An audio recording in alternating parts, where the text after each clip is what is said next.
Hey guys, we're going to talk about 7.3 today, hyperbolas. So here's a picture and a definition and kind of how you might see this in the real world. Right here, a little example of hyperbola and construction right there. So um, that definition is a little bit confusing. It's okay. We're going to look at pictures and we're going to jump into some sample problems. So our lesson goals for today, I can analyze and graph equations of parabolas. I can use equations to identify types of conic sections because we're going to connect this with our work in 7.1 and 7.2. So here it is right here. Here's a picture of a hyperbola. So here's another definition, set of all points in a plane such that the absolute value of the difference of the distances from any point on the hyperbola to two given points called the foci is constant. All right, so here's a picture, and you can see there are some other things aside from the foci. You see this thing called the vertex, which we've seen before, looking at our ellipses, looking at the circles. We also have this time, instead of a major and a minor axis, what you guys are going to notice is we have asymptotes. We also have a transverse axis and a conjugate axis. So in terms of what that means to us, well, we have our general equation right up here, and it's in this form. So x minus h, quantity squared, over a squared, minus the quantity y minus k squared over b squared. Now, what you'll notice about that, though, is it looks like each hyperbola, so it looks like they're kind of opening left to right. So our transverse axis is horizontal. They're going to have a slight shift if our transverse axis happens to be vertical. All right, and we have a formula here. If the transverse axis is horizontal, to get our vertices, to get the coordinates of our co-vertices, as well as to get the length of our transverse axis, to get the length of our conjugate axis, and then to figure out where the foci and where the asymptotes are at. And here this is again. So what I've done this time is that last slide has this information. So this new slide takes it and says, you know what?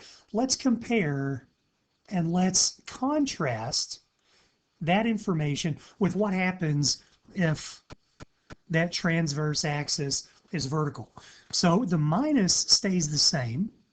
The a squared and the b squared stay the same. What you notice is this x minus h and the y minus k, they switch places. All right, so just keep that in mind when you're determining, oh yeah, transverse axis is horizontal versus transverse axis is vertical. And all the other elements, I just have them listed out right here. So you go through your notes and see that, do a compare and contrast, and then figure out, as we work our sample problems, how exactly we're going to get the coordinates of each of these things. Because that's really our goal for today, is just to go through these notes, go through these sample problems, and then you'll have a chance to work, I think, 10 sample problems for 7.3, and that's our mission for Thursday, is to cover the problem set. So those 10 problems for 7.3, we're going to talk about those on Thursday. So graph the hyperbola given by each equation. So something's nice right here. So we have the x first over here, right? And then over here, what do we have right over here? So we have the y first over here. So base, we would say, oh, the 16 for an ellipse. We'd say, oh, I have to go and do that. That's a. But right here, when we follow our formula, we say, you know what? Even though this is smaller, doesn't matter. Our formula says that that's going to be our a squared. So we know a couple of things right off the bat. And I'm just going to go from I'm just going to jump from sample problem to sample problem right quick to see what we know. All right, so right up here for this first one, I'll do this in black. I think black and yellow will probably be easy to see right here. So we know, right, that our A is 3, our B is 4. Okay, so right here we know A squared is 4, so our A is 2, our B is 1. Over here for this one, so we know if our a squared is 5, our a has to be radical 5, and our b has to be radical 3. We also notice a couple of other things. So for this x squared over 4, so our transverse axis is going to be horizontal. Here, since the y is over the a squared, our transverse axis is going to be vertical. And here, since x is over the a, our transverse axis is going to be horizontal. Do we have to be experts at this stuff right now? No. That's why we have pictures, and that's why we have equations that are broken down. So we can just experiment and break this down piece by piece by piece. All right, so something that's going to be interesting right here for us. So our center is going to be HK, and the distance from the center to our foci, so to our two focus points, that's going to be C. So how do we get C for this? How in the world do we get that C? Let's come here. So if our transverse axis is horizontal, then where we're going to get our C, it's going to be the square root of a squared plus b squared. So that looks like, and I'm just going to hide this right here so I can get some more space. Come on, down here. There we go. There we go. So it looks like for, doesn't like it when I move it and then touch it. There we go. So here we go. So c squared is a squared plus b squared. So for both of these, c is going to be the square root of a squared plus b squared. All right, that goes for both of these. So the square root of a squared plus b squared. So what is that? So 16 and 9. So that's going to be the square root of 25. So our c is going to be 5 right here. For this one, it's going to be the square root of a squared plus b squared. So c is going to be radical 5. And then over here, the square root of a squared plus b squared. So that's radical 8, or 2 radical 2. Okay, so we have right now, so we have our A, our B, our C. Now let's talk about the center for each of these. So our center is HK. So if we're talking about minus H and minus K, then our center is going to be, for this one, -1, -2, because minus and negative is plus that positive. For here, it's going to be the origin. Well, come on. This thing's killing me right here. It's very sensitive right now. I don't know why I get sensitive like that sometimes. So we don't see anything else next to the x squared. We don't see anything else next to the y squared. So that tells us that our center is the origin right there. Same for this. With the x squared and the y squared, our center is the origin. All right, so we have, let's see, we have our orientation. We have our central points. See, we have now the ability to get our vertices at our foci, all right, because what happens there? So for a transverse axis opening horizontally, our vertices are H plus or minus A, comma K. All right, so H plus or minus A, comma K. So the vertices here, so H plus or minus K. So -1 plus 3 is 2. We keep our K, right? We keep our K. So I'm looking for the vertices. And then we have H minus K. So -1 minus 3 is -4, -2. Okay. We come over here, and that's why I'm doing it systematically right now. You're saying, "Oh, Mr. Wine, you're jumping all over the place right now," but it's not really jumping all over the place so much as it is I'm going down my list, and every time I get to another component of my list, I'm just doing that component on each of these 3 problems. All right, so this one opens up horizontally as well. So our vertices, so 0 plus A, so we have 2, 0, and then 0 minus A, so that's going to be -2, 0. What about if our transverse axis is vertical? Well, then it's K plus or minus A. K plus or minus A.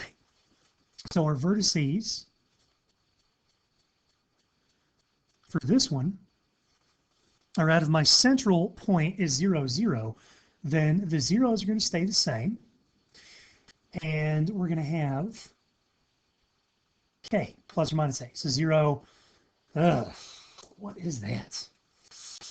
It's a little bit twisted. So I'm going to go and I'm going to, on my calculator, I'm going to bring this up and I'm going to say, what is the square root of 5?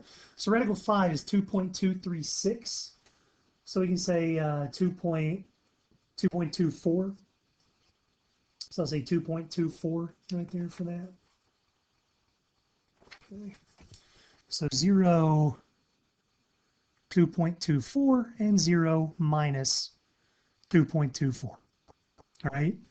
Because that's what the square root of 5 is. It's 2.236, 0.67977, etc., etc. Okay, next element here, before we're able to graph these things, let's go down. Now that we have our vertices, and let's look at where exactly these focus points are going to be. All right, so we're dealing with C. So transverse axis is horizontal. So we're going to have H plus or minus CK for the first two. So let's come over here. So our focus points, okay, are going to be what? So H plus or minus C. So -1 plus 5 is 4, -2. -1 minus 5, -6, -2. Okay, we come down here to this one. I'm going to extend the page. So the focus points, right? So now it's H plus or minus C. So we have radical 5, which we said was 2.24. So that's going to be 2.240 and -2.240. Over here, our focus. So we're keeping the H. Now we're going to do K plus or minus C. So what is the square root of 8 or 2 radical 2? So square root of 8 or square root of 8 and 2 radical 2. So either way you slice it, that's going to be approximately 2.83. So 2.828, 427,125. So it's going to be plus that. So 0, 2.83, and then 0 minus 2.83. All right. So what else do we need before graphing this thing? Well, the next thing we need, so we know about transverse and conjugate axes. We know one's horizontal, one's vertical. So now what we need is an equation for our asymptotes. All right. My goodness. Equation for the asymptotes right here. So y minus k in this first problem. So we have y. So I'll put capital A for asymptotes, and I'll underline that. So y minus k, so y minus -2 equals, and we have plus or minus, so b over a, plus or minus 4/3, x minus h, which is just x plus 1. Boom. All right, so that's how we're going to get our asymptotes. And you see what that's going to do for us. It's going to give us a couple of, with the plus or minus, it's going to give us a couple of lines, right, linear functions, because that's x to the first power. So our y minus k right here, since our k is 0, so we just have y equals, right, plus or minus b over a, so plus or minus 1/2 x, because x is 0 right here. Now for this third one over here, we'll come over here. So this is our asymptote. So how do we get the asymptotes here for this? Asymptotes for this one, so we have y minus k. So 0, 0 again, so y equals, this time it's plus or minus a over b. So plus or minus, and now it's a over b, so radical 5 over radical 3. So that's really radical 15 over 3. Right? You're saying, Mr. Wine, how do you know that's radical 15/3? So we do this and we multiply it by the smallest radical. It's going to give us a perfect square down here. So that's radical 15/3. So that's how we know that radical 5/radical 3 simplifies to this. So if you want to go ahead and rationalize that denominator, you can. All right, that's what I'm doing. Plus or minus radical 15/3 times the quantity x minus h. Well, x is just 0, right? Because this one just has a y squared and an x squared. So the x is 0, so it's just plus or minus radical 15/3x. Bing, bang, boom. All right, now we get a chance to draw the graphs. So let me come up here and let's show the graph right here. So transverse axis. All right. So we know also with these charts, and let's see, did I put that in here for us? I think I put that in. Yeah, so the length of the transverse axis, it actually has a length. So the length is 2a, all right, and the conjugate axis length is 2b. So that means for this right here, right, we have a central point. We said -1, -2, so that's our center right here, -1, -2, right? And so the length is 2a. So if a is 3, that means we're going out 3 away from the center here, 3 away from the center here, right? So -1 minus 3 is -4, -1 plus 3 gets us out here at 2, all right? So that's our vertexes or our vertices right there. And what about our focus points? So we said 4, -2, so it'll come out, so 4, -2. So actually, let me do that. Let me do the, I'll do the focus points in yellow. So 4, -2, and we said -6, -2. So our focus points right there. Okay, and then our conjugate axis is 2b. So b is 4. So 2 times 4, so that's 8 units. Right? That's how long that is, that conjugate axis.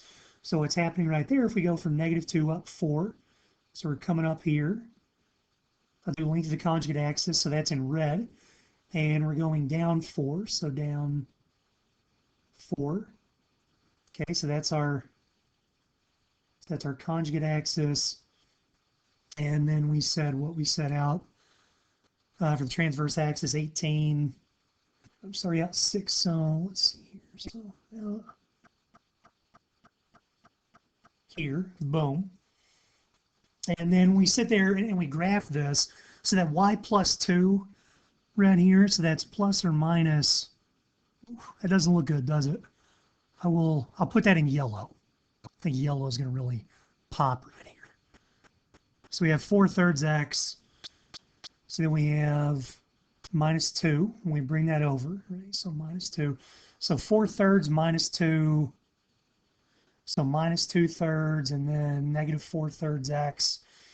We have -4/3, -6/3, -10/3. Okay, so what we're going to have here when we do this is you'll just have,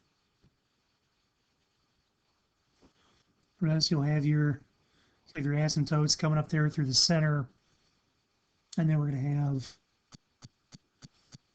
bing, bang, boom, right? So it doesn't have to be perfect right there, but we get all those elements, and we can sit there and graph it. All right, transverse axis. Now let's try it down here with the second problem. So we said our central point was 0, 0. Okay, cool.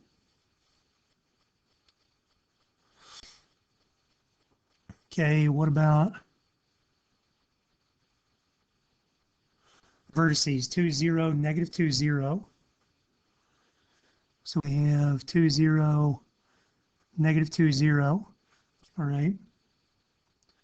Transverse axis horizontal, it's 2 times a, so that's 4, right? So 2 units out. So transverse axis right here.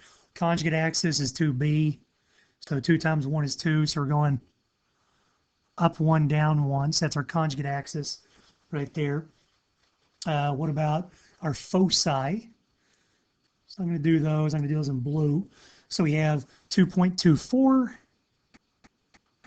and we have the negative 2.24 on a y value 0.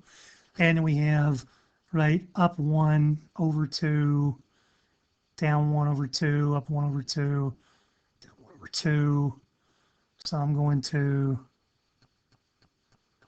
take these asymptotes, bing, bang, boom, through the center, and then we just come through here, guys. Boom. All right, that's how we graph these things. Similar idea over here for this. Start out at the origin. So we start out at the origin, and we go out the 2.24, negative 2.24. So that's going to be the length, right? So 2 times a,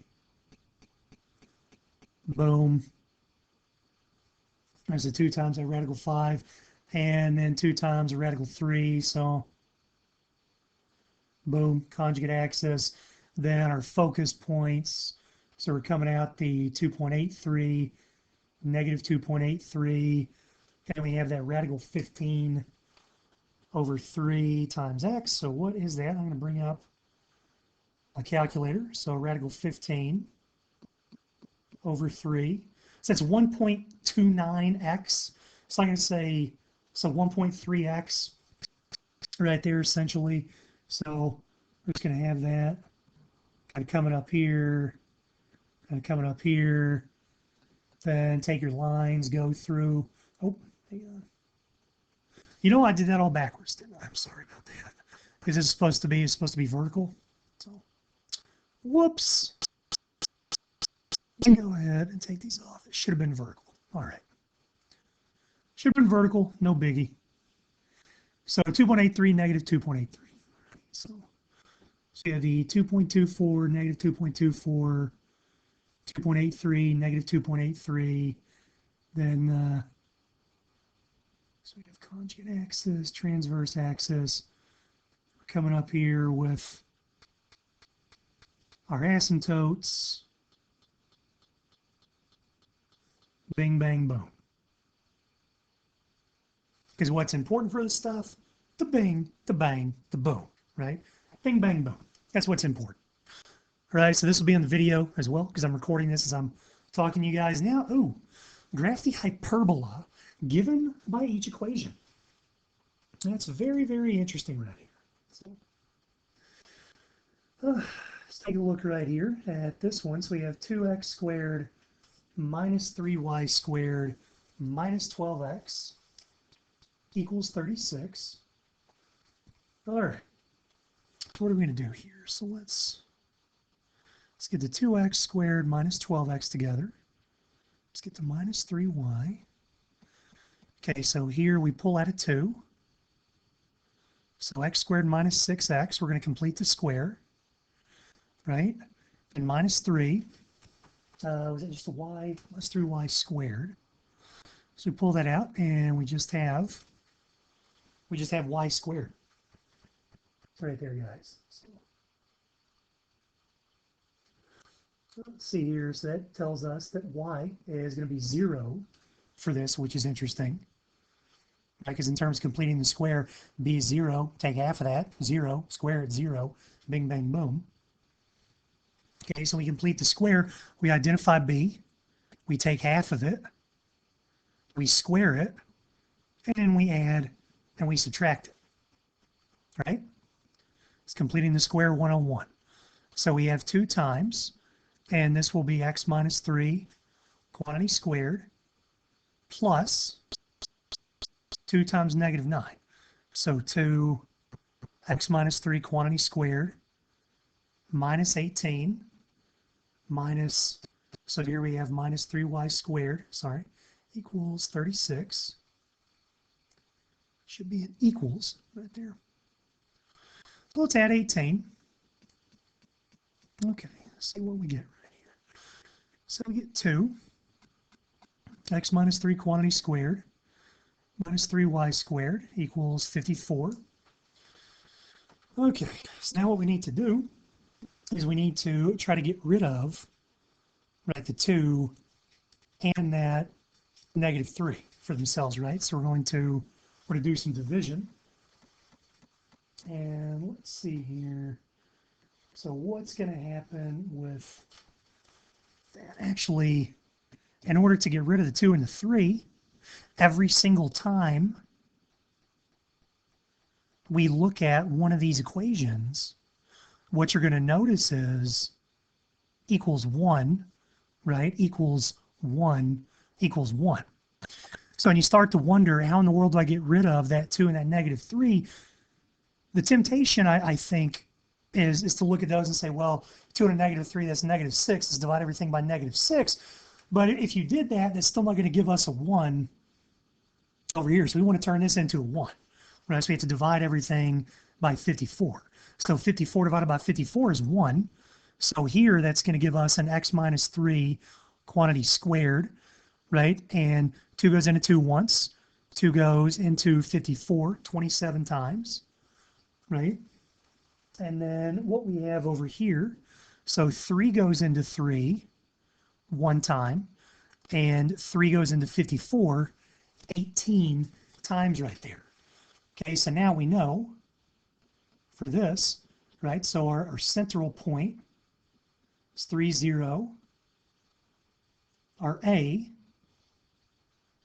is radical 27. So that's 3 radical 3. Our B is radical 18. So square root of 9 times the square root of 2. So 3 radical 2. Our C is the square root of 27 plus 18. So that's 3 radical 5. And this stuff, I'm not even thinking about A, B, and C. It's just, it's popping off of the top of my head automatically, because after you guys have been through Algebra 1, Geometry, and Algebra 2, right, you go through that process of how do I break this down? And you've done it so often, you say, what's the largest perfect square that's also a factor? Your brain starts to compute these things with, starts to compute these things with automaticity, right? Almost like your brain is a robot, right? So 9 is the largest factor of 18. What's up? What's up? Hello? Hey, man. Hey, all right, cool. You're here with us. Awesome. So I'll get right back to this. So that's how we know it, right? And then square root of 45, right? So we have 9 is the largest factor. It's also a perfect square. So that's why it becomes 3 radical 5. So we come down through here. What's up, Mr. Wine? Hey. The booga booga. Okay, hey, so I'm recording this video for everybody to watch. So we have our C, we have our B, we have our A. All right, so that's going to help us. So our central point is 3, 0. So 1, 2, 3, 0. That's our central point. All right. Now our vertices. So our A is underneath X. So that means our transverse axis is horizontal. All right, so if our transverse axis is horizontal, so it's H plus or minus A, comma K. Yeah. So H plus or minus, and then our K. So that 0 is just going to stay as 0. All right, so H plus or minus A, so our A is 3 radical. What is 3 radical 3? Let me go to my calculator, and I will take a look at that. 3 radical 3. 3 radical 3. So 5.196. I'm gonna say 196. I'm gonna call that 5.2. I call that 5.2. So 3 plus 5.2. So we're gonna say 8.2. And then 3 minus 5.2. So I'm gonna call that negative 2.2. All right, so those are our vertices. Yeah. 1, 2, 3. So negative 2.2, and it'll come out here. I'll say 8.2. So going to give us, I want that in yellow. Give it to me in yellow. There we go. So that's our transverse axis, and then B, right? 2 times B. So let me look up 3 radical 2. So 3 radical 2. So 4.24. So 2 times that. So our conjugate axis has a length of 8.4853. So I'm just gonna say 4.24. So we'll go 4.24 up. Right. So up here at 4.24. And we'll say we're going down to negative 4.24. All right. So that's our conjugate axis. All right. Now we need the foci. Right. So let's see here. So our foci is going to be H plus or minus C. So H plus or minus C. So we have for foci, so 3 plus and minus 3 radical 5. So what is 3 radical 5? 3 times the square root of 5, 6.71. So that's going to be 9.710, and that's going to be minus 3.710. So 9.71, I'll just put that out here, negative, negative 3.71 right here. And then we have the equation for the asymptotes. So y minus k, which in this situation, right, or k is 0, so y minus 0 is just y. So then we have plus or minus b over a. So b over a, so that is radical 18 over radical 27 times x, come on, times x minus h. So radical 18 over radical 27.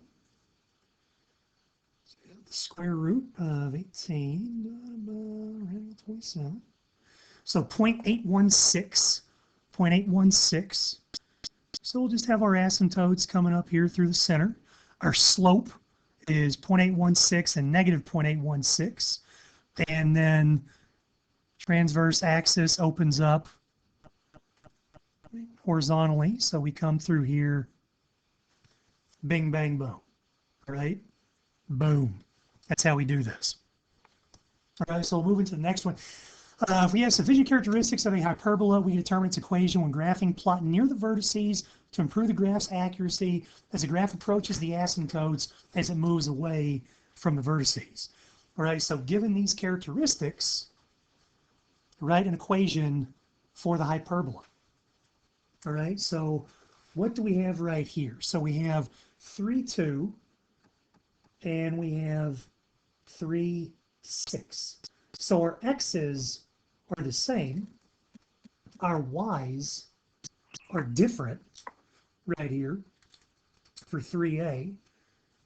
So let's see here. So we have 3, 2, and 3, 6.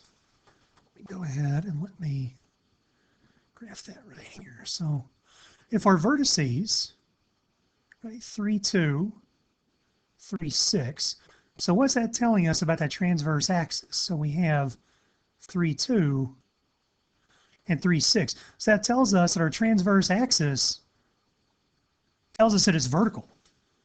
Right? It tells us the transverse axis is vertical. So from 6 to 2. So that tells us our center right here is going to be, what's that? It's going to be out at 3. Tells us it's going to be out at 3, 4. Right here. Let's see here. So 3, 4. So that's going to be an x minus 3 quantity squared. That's going to be a y minus 4 quantity squared, because we're building our equation. Now, since it opens up vertically, what's going to happen with these elements? So we have these, but since it opens up vertically, that means our y minus 4 quantity squared is going to be first. That's going to be over our a squared, and our x minus 3 quantity squared is going to be over our b squared. All right, well, what do we know? What do we know? Well, from 4 up to 6. So we had to add 2. We had to take 2 away right here. So that tells us that A is 2. So that tells us that A squared has to be, come on, has to be, Mr. White, I gotta get going. I gotta go to another class. okay, all right. So it tells us that A squared is 4. You have a great day. See you guys. Yeah. See ya. So they tell us here that our conjugate axis has a length of 10 units. That means we go out from the center. So we go out 5 and out 5. Boom. Right? So if we're going out 5 each way from the center, then that tells us that B is 5, which means that B squared must be 25. Do we need all the other stuff right now? No, because they said get the equation, determine the equation. Bing, bang, boom. All right, that's all that we have to do right there. So I'm going to check that off. Okay, so for the next one, what do we, oh, they give us the asymptotes. And they tell us what the foci are. So here, interestingly enough, on B, all right, so on B, it tells us that our transverse axis is going to be horizontal because what we have there is we have 2, -2, and then we have 12, -2. All right, so we have, so 2, -2, and then we have 12, -2. So that tells us right there that our transverse axis is horizontal, right? And they tell us what our asymptotes are. And asymptotes, if it's horizontal, then that's going to be y minus k equals plus or minus b over a times x minus h.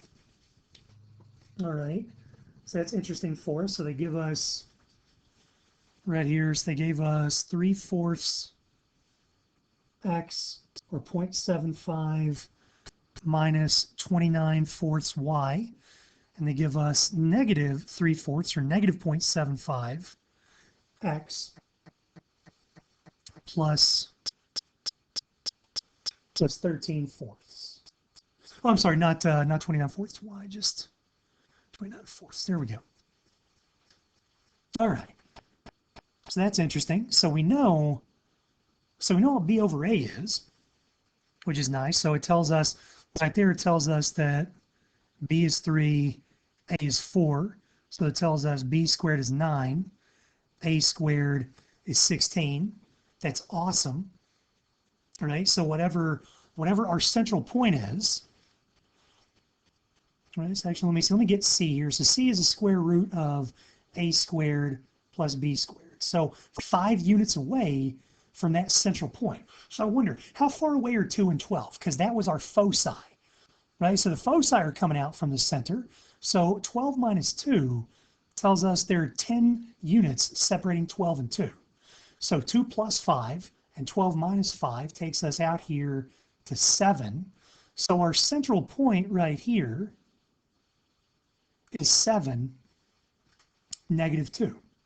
Boom. So if our C is 5, okay, so we come out 5 each way on that. Let me see. Foci, I'm sorry, is H plus or minus C. So yeah, so H plus or minus C. So right here, bing, bang, boom. Let's see, transverse axis. So 2A, so 4 away. So that's going to be out here at 11. And transverse axis, its length. So out away from 7. So that's going to be 3. So transverse axis goes out from here to here. All right. Our conjugate axis is going up 3. So up 3 and down 3. Bing, bang, boom. I'm going to erase this because these are not our vertices. These are our foci right here. And we have, well, we already have the asymptotes for this. So asymptotes here, asymptotes here. All right, so now, so what do we do with all this information? Okay, so our A Squared is 16. Boom. Our b squared is 9. And it opens up horizontally. So that means x is going to be above the a squared. So we have x minus 7 quantity squared minus, and then we have negative 2. So it's going to be y plus 2 quantity squared. And that's going to be equal to 1. Boom. All right, now that we've done A and B, I'm going to go ahead and I'm just going to do C right here on this slide, and I'll do it in yellow. So we have our vertices. So if you look at that, our y's are the same, our x's are different. So what that's going to tell us right here, so negative 3 and negative 9. So negative 3, negative 9. So it tells us for vertices, right here, it tells us that our transverse axis is horizontal. Right, horizontal. And let's see here. What else can we get? Because we need to get the equation. So our asymptotes, right, plus or minus b over a times x minus h is equal to y minus k. All right. And let's see, where can we go from here? So we have our vertices. So from negative 3 to negative 9, that's a distance of 6 units. So half of 6 is 3. So negative 9 plus 3 and negative 3 minus 3 takes us out here to a center of negative 6, 0. Bing, bang, boom. Right? So what that tells us now is that our A, because if we're looking at our vertices, so we're going out 1, 2, 3, 1, 2, 3, right? So our vertices happen to be h plus or minus a, comma k. So if we have, right, so negative 6 plus 3, negative 6 minus 3, k, right, then that tells us that our a is 3, so our a squared is 9. If it opens up horizontally, right, that tells us that we have x plus 6 quantity squared over 9, and then we have y squared over something is equal to 1. Okay, cool. So b over a has to be equal to 2. Well, so if b over 3 equals 2, so b has to be 6. If b is going to be 6, then what we're going to find here is that if b is 6, b squared has to be 36. And bing, bang, boom, guys, you're done with this problem. Okay, so we're almost through this lesson. Ooh, eccentricity. Eccentricity. So if you remember from 7.1 and 7.2, we talked about eccentricity. We had a formula E equals C over A. All right, and we talked about that ranging from 0 to 1 right here. So we know also from our formula that C is the square root of a squared plus b squared. So what is our a right here? That's what we're really looking at. So E for this one is blank over. So what's our a? Well, this is a squared. So our a must be 8. Over here, we don't know what c is, but y comes first. So this must be a squared, so a must be radical 15. All right, now what about that c? So a squared plus b squared. So over here, so 64 and 80 is 144. So the square root of 144 is 12. So that's 1/2. And what you're noticing with this is, Mr. Wyan, well, for the ellipses, you said 0 to 1. And that's right. So we're extending our knowledge right here, because if you notice, this is bigger than 1. And you also notice that since we've been talking in this lesson about hyperbolas, right? So hyperbola is not the same thing as an ellipse. So you hopefully are going to sit there and make a prediction like you would if you're reading a book in ELA, right? Like, I'm going to make a prediction about what's going to happen in this chapter. So you make a prediction. You say, well, if an ellipse has to be between 0 and 1, well, the eccentricity here, either less than 0 or greater than 1, looks like our eccentricity is going to end up being greater than 1. So let's see what happens over here. So our C is equal to the square root of a squared plus b squared. So 15 plus 75. So the square root of 90.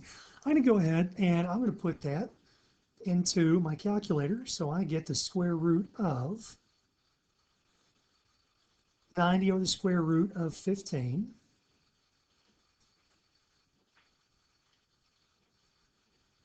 Second square root of 90. I get this entered into the calculator. Second square root of 15. Okay, so 2.45. So 2.45 is what we're going to get. So 2.45. So both of these are greater than 1. So it kind of clues us in right here. If you're making a prediction, how does this compare and contrast with the eccentricity of an ellipse? Well, ellipse was 0 to 1. So for a hyperbola, our eccentricities that we're going to find. So the eccentricity period. So when I say eccentricities plural, I mean if we have like 2 or 3 or 4 or 5 or 10 problems. So the eccentricity for each one of those 10 problems is going to end up being greater than 1. All right. So 2.45 is what that's going to be. What else do we have right? Ooh, classifying conics. So once again, I told you we're going to sit there and build on 7.1 and 7.2. So what happens here is we've taken a look at parabolas, circles, ellipses, and we add in hyperbolas. How in the world are we going to figure out which one's which? Because in 7.2 we asked, well, is this a parabola, a circle, or an ellipse? What I always say is in one of those three, or is it a hyperbola? Well, good news is we have a formula we can use, and we have this idea of the discriminant that goes back to our work with quadratics. It goes back to some Algebra 1 stuff for you. But if you notice before, where with a quadratic, right, we're talking about, right, b squared minus 4ac. Here you see that the b, the a, and the c, they're capitals. They're big. Big B, big A, big C. So we have less than 0, equals 0, greater than 0. And what you see right there is when b is equal to 0, the conic is either vertical or horizontal. When b is not equal to 0, then the conic is neither going to be vertical nor horizontal. Okay, so we'll take a look at that. We'll come back to this chart. It's going to be useful for us. So identifying the conics right here. So we're looking for bxy. So do we have a bxy here? So it's going to go through each place. I'll do this in yellow. So bxy. So we need b squared. Do we have a bxy here? Yes. So I'm going to bring all this stuff over to the other side. So that's just going to make everything negative, right? Because I'm going to bring it all over, set it equal to 0. And here I'm going to bring these over, set everything equal to 0. So bxy, so we have 2 squared. Here we have 4xy. So that's our bxy. So we need b squared minus 4ac. So I'm looking for ax squared and cy squared. So ax squared. So we have ax squared. So minus 4 times a times c. So this is a minus. So 4 times 3 times negative 3. B squared minus 4 times a times c. So what is my a? My a here is 6. Our b here is negative 3 because we just brought this positive 3y across the equal sign. So we just added its inverse, which is negative 3y squared over here. So we have, when we bring these two over to the other side, we get minus 2x squared minus 8y squared. So 16, so negative times negative times negative is negative. So 8 times 8, 16 minus 64, negative 48. So we have a less than 0 for C. For A, we have, so 36, negative times negative is positive. So 36 plus 36, because 12 times 3. So we get 72, that's greater than 0. And right here, we get negative times negative, which will be positive. Yep, I'm almost done. So 3 times 4, so we have 12 times 6, so 72. So that's going to be 76, which is greater than 0. So A and B are greater than 0. C, the discriminant, is less than 0. So if we have greater than 0, so we have hyperbolas for A and B. So we have hyperbolas. And let's see here, then for C, we said less than 0. So now we have something special, right? So negative 48 is less than 0. But now we have to see about A, B, and C. All right, so is B equal to 0? Because we say B equals 0 or doesn't. So we come here and we said that B was 4. 4 does not equal 0, so that means we have ourselves, for C, we have an ellipse. Boom.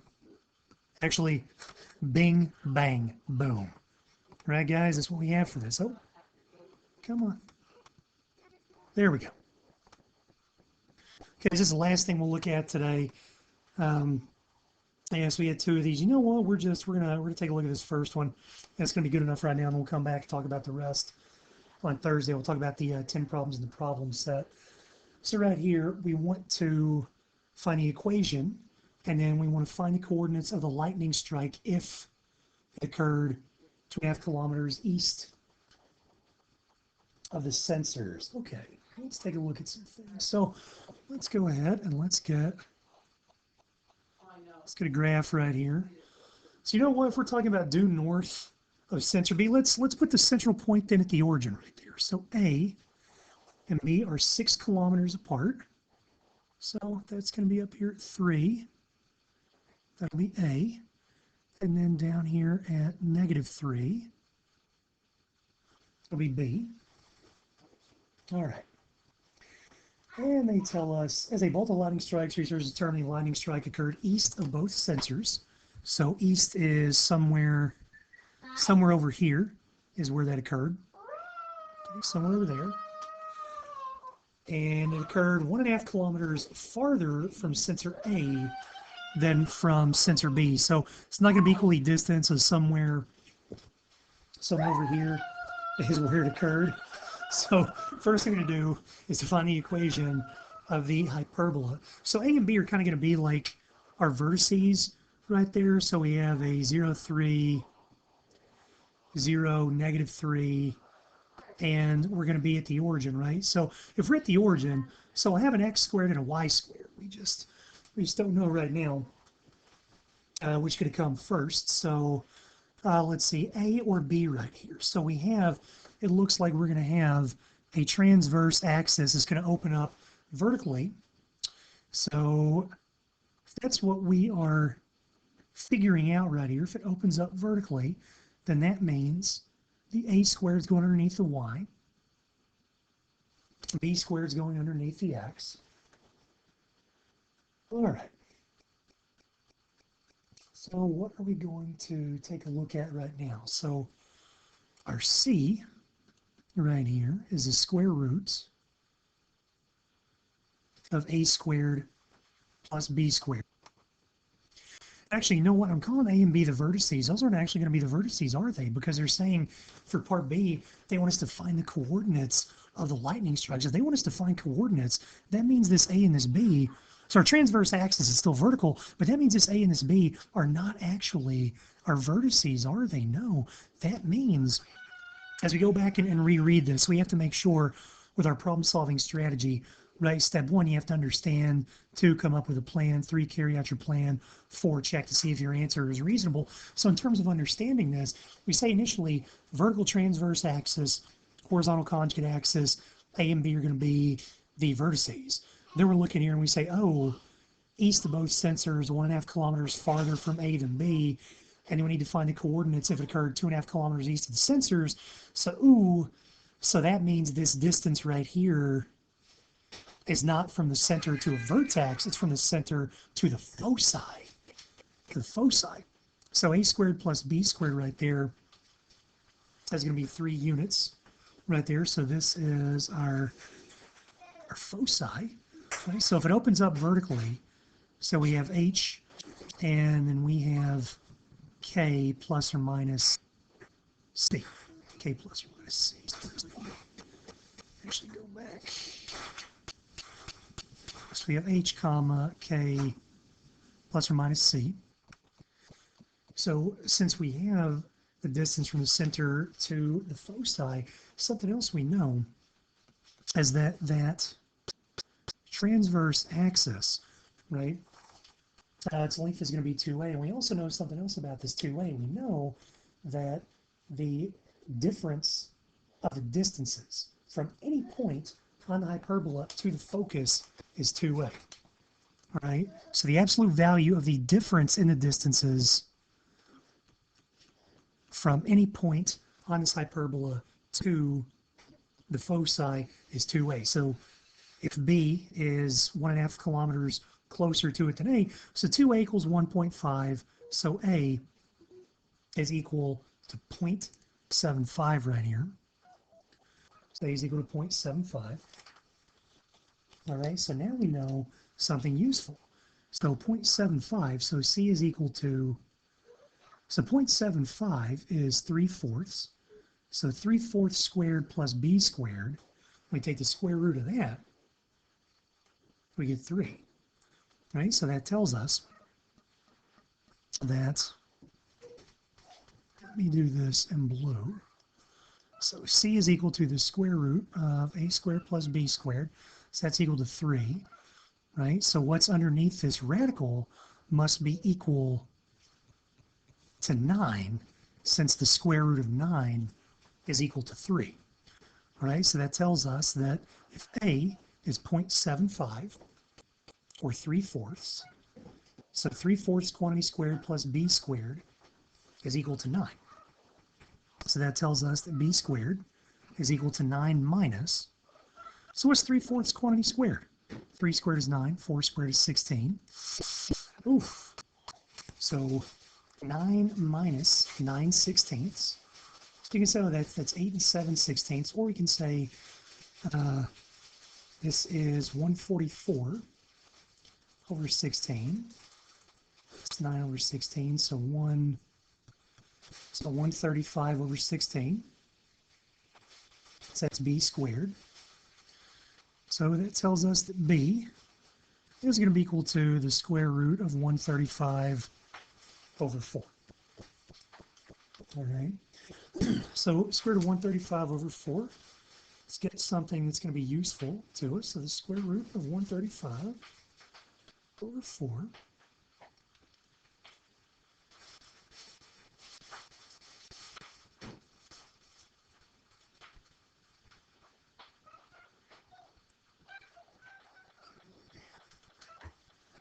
Just a second here, let me get this. All right, so that 8 and 7/16 is really 8. Let me get this in here. 8.4375. So our B itself is going to be 2. So 904.73751. So I'll say approximately 2.9. All right, so we have our A squared, we have our B squared. So all right. So our A squared is 9 over 16, or 0.5625. So we come back here. So our A squared is 9 over 16, which is, we said, 0.5625. Our B squared was that 8.4375. All right. So that's our equation. All right, that's where it occurred. All right, the lightning strike occurred along this hyperbola right here. So now we need to find the coordinates of the lightning strike that occurred 2.5 kilometers east of the sensors. Right, so if we're talking about 2.5 kilometers east of the sensors, so let me come over here, and we're saying y squared 0.5625 x squared over 8.4375 equals 1. All right. Or else we talked about the foci, right? And we're saying that we want a lightning strike that's 2.5 kilometers east of the sensors, right? So 2.5 kilometers, 2.5 kilometers east of the sensors.